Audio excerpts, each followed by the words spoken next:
Numai pe cruce este mântuirea noastră. Cele mai frumoase cununi în Împărăția Lui Dumnezeu sunt acestea când ai suferit cu drag. Nu trebuie să cerem ca niște milogi continuu, fără să dăm ceva. Vedeți, spune că Dumnezeu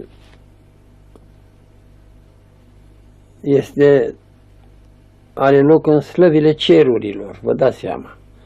Dar totuși se complace să locuiască într-o inimă smerită. De aceea și se spune că, Domnule, îmbracă-te într-o adevărată smerenie și vei cuceri sigur cerul. Învățătura creștină este valabilă oriunde, dar în tot cazul să fii pe poziția aceasta de relație cu Dumnezeu continuu.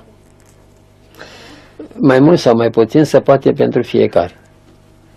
Dumneavoastră știți că nu se mișcă fir de păr fără voia lui? Nu-i cuvântul meu, e al lui. Și perii capului sunt numărați. Și tot ce întâmpinăm, tot ce ni se întâmplă ca noi să ne trezim mai mult, să ne formăm mai mult, să înțelegem sensurile cele mai frumoase și mai adevărate ale iubirii, cu orice chip.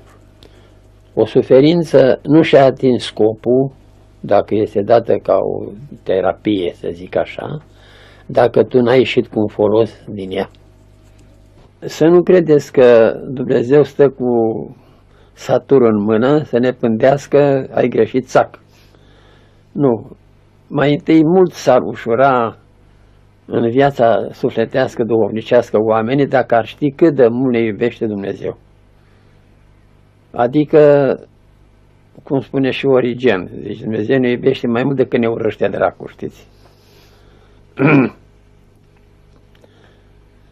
Dar o consecință tot trebuie să fie ca omul să se înțelepțească cu orice chip. Sunt atât de neînsemnate suferințele de aici față de ce ne se va descoperi nouă, cum zice și Apostolul Pavel.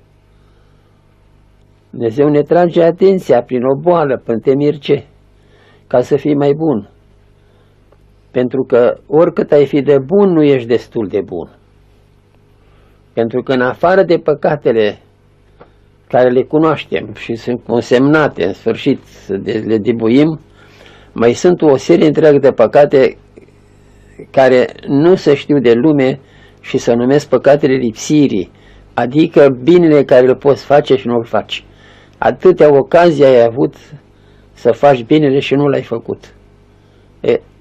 Aceasta este deja o stare care te încarcă, o stare de păcat, adică lipsă de perfecțiune. Și Dumnezeu cu orice chip, prin suferință, să știți dumneavoastră că omul reușește să stea de vorbă cu sine mai precis decât orice altă situație. Să se cunoască pe sine, să se compare, să-și dea seama că e o poruncă divină de care nu ne putem abate și e valabilă pentru toată lumea, nu numai pentru unii. Și atunci, vedeți, suferința îți dă ocazia de această desinfectare cu orice chip. Te cunoști pe tine ca să te poți birui pe tine, care înseamnă uriașă biruință. Uite, pe mine m-a întrebat foarte mulți, domnule, cât am trăit și prin pustii și prin pușcării, nu s-a făcut vreo minune? Am spus, zic, nu s-a făcut, am spus eu. Dar zic, s-a făcut uneori, am spus. Care? Zic, care? Eu am trăit în frigidere, am trăit ani de zile nemâncat, schelete. Am trăit în pustii când rânjeam lupul la 10 metri și nu rânjește să te muște lupul, să te mănânce. Și toate de ăștia, că n-aveai nicio parte decât cerul. Eu care am priceput glasul pădurii, așa, care e înfrățită cu tine cu orice chip, singurul mijloc de apărare era pădurea. Un glas mut, care nu poți să te încerci dacă ești într-o mare trăire. Așa, astea nu sunt niște minuni, că eu încă trăiesc de atâta suferință, că a fost groaznic. Dar ce vreau să vă spun? Mulțumesc Dumnezeu de suferințele ăștia, o mare binecuvântare mi-a dat Dumnezeu. O rog să credeți, am gândit, am fost un băiat de simțire, am făcut și sport, am fost vedete, Pantera albă, Pantera blondă, gazetele. Nu m-am folosit ca în suferințele. Crucea, suferința. M-a îndemnat spre a mă cunoaște, m-a îndemnat mai mult spre forțelor, pentru ca să pot să exist, să văd că Dumnezeu este Cel ce este în fiecare clipă la mișcării noastre sau în mișcării noastre, fie cu aripile, fie cu roatele. Așa. Dar noi creștinii, noi punem mâna pe stele, nu numai că admirăm, că spune și lucru adevărat, cu motivație. Omul smerit poate să miște astrele. Așa de mare putere are omul fiind nu un Dumnezeu, ca și un Dumnezeu însă, adică un Dumnezeu creat. Omul, i s-a încredințat Dumnezeu marea răspundere să supravegheze întreaga creație. E singura verigă posibilă de legătură în Dumnezeu și creație, omul. Hristos a făcut om să se vadă că această făptură e dincolo de altă creație, dincolo de toată creația. Creația întreagă a zis și s-a făcut pe om, nu a zis, l-a cioplit, l-a făcut de plumb, chip și asemănare.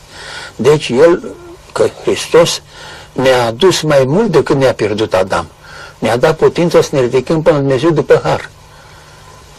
Și vă dați seama ce mișcare, ce înțelepciune, ce descoperiri nemaipomenite știți să fac de vorbind de om. Că mai e meșteșug să fii om. E și un proverb românesc ăsta, știți. Da. Și nu se poate vorbi decât de omul care, fără discuție, e cinstit și e doritor să împlinească această calitate de om. Numai bine acolo valorile mari, valorile eterne, valorile veșnicia albă, nu se poate decât acolo unde este un eroism și o dorință de jertfă. Că nu se poate fără jertfă nimic.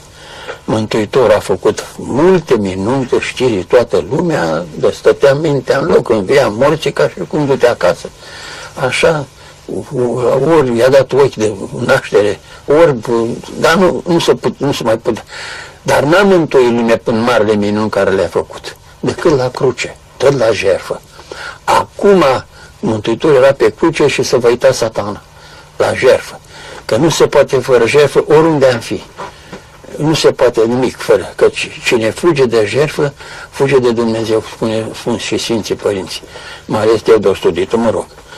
Pentru că Mântuitorul, când era cu Genizaret și ca să se mute pe tărâmul celălalt, ucenicul merge pe aici la tărâmul celălalt, pe malul celălalt al lacului. Și s-a culcat în corabie. În timpul ăsta vealul marului de acoperea corabia. Și ucenicii scrie în Noul Testament, Doamne, scoalcă pe rim. S-a trezit și le-a mustrat. Vă și vedeți în fundul mării cu mine cu tot, care m-ați declarat Dumnezeu și nu știu ce. N-am spus eu bine să luați pe aici, am spus bine, dar vreați fără valuri, vreați fără jertfă, vreați fără cruce, vreați fără luptă, vreați fără eroism, nu dea gata. Deci trebuie să te pregătești întotdeauna, învățat să știi să jertfești, pentru că nu poți să ai o poziție în sfârșit de existență, cu identitate, zic, dacă nu știi să jertfești. Da. Adică să fii un erou permanent, nu un milog. Nu, Doamne, nu, un erou, în continuu. Nu trebuie să mergem să cunoaștem oameni deosebiți și situații. Trebuie să mergem să te cunoști pe tine cu orice chip. Puțin te cunoști pentru că ai o mare, enorm de mare răspundere. Pentru că tu ești un microcosmos în care se gândește un macrocosmos, o lume întreagă. Numai pe cruce este